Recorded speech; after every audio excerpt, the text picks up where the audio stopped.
សួស្តីបងប្អូនថ្ងៃនេះខ្ញុំចែករំលែក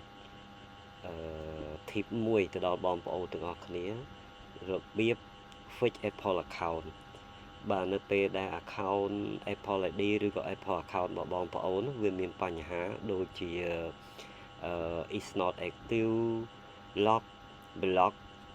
disable ឬមួយក៏ not support បានន័យថាវាបាទប្រើ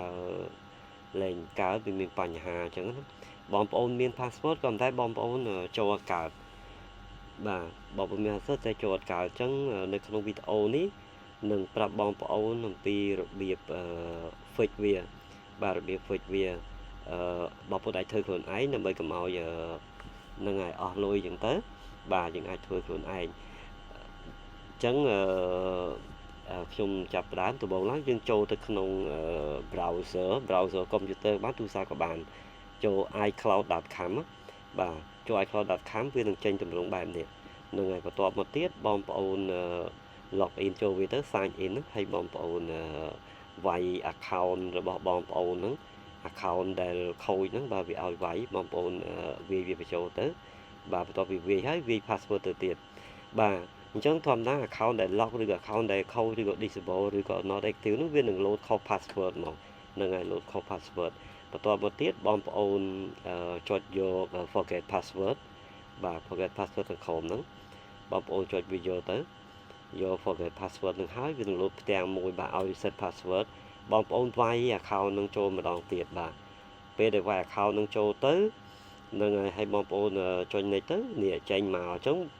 account របស់បងប្អូននៅនេះគឺ lock បាទ account នឹង lock អញ្ចឹងបងប្អូនចុចរើសយកពាក្យ request access ហ្នឹងទៅវានឹងឲ្យបងប្អូនបញ្ចូលលេខទូរស័ព្ទ two factor បាទហើយវានឹងផ្ញើចូលទៅ mail នេះចូលទៅ mail បងប្អូនពេលដែលផ្ញើចូលទៅ mail ហើយបងប្អូនអាចចូលទៅ access account នឹងវិញបានហើយ log out ឬមួយក៏ធ្វើមិនដើម្បីបាទមិនក៏បានដែរអញ្ចឹងពេលហ្នឹង account បងប្អូនអាចប្រើបានវិញហើយបាទអញ្ចឹងបងប្អូនអាចតែយល់ល្អបងប្អូនមិនបាច់ប្រើវាទេព្រោះ account ហ្នឹងវាអាចជាប់មកវិញក្នុងករណីភាគច្រើនគឺវាអាចជាប់មកវិញហើយបងប្អូនមួយទៀតនិយាយថាចូលបើសិនជា mail ហ្នឹងក៏ខូចដែរឬមួយក៏ add iCloud ហើយអត់មានបាន log in add iCloud នៅក្នុងទូរស័ព្ទណាឬក៏នៅក្នុង device ណាមួយទេអញ្ចឹងធ្វើម៉េចបងប្អូនគ្រាន់តែចេះនៅពេលដែលបងប្អូនrequest វាហើយជាទូទៅ24ម៉ោងវានឹងផ្ញើសារមកចូល email ប៉ុន្តែបងប្អូន email បងប្អូននឹងអាចខូចជួនកាលអ្នកខ្លះខូច Gmail នឹងអត់ដែរប្រើឬមួយក៏ add iCloud អញ្ចឹងចូលអត់កើតអត់មាន log in នៅក្នុង device ណាមួយអញ្ចឹងបងប្អូនចំណាំមើល24ម៉ោងបងប្អូនអាចសាកចូលទៅ log out វាទៅ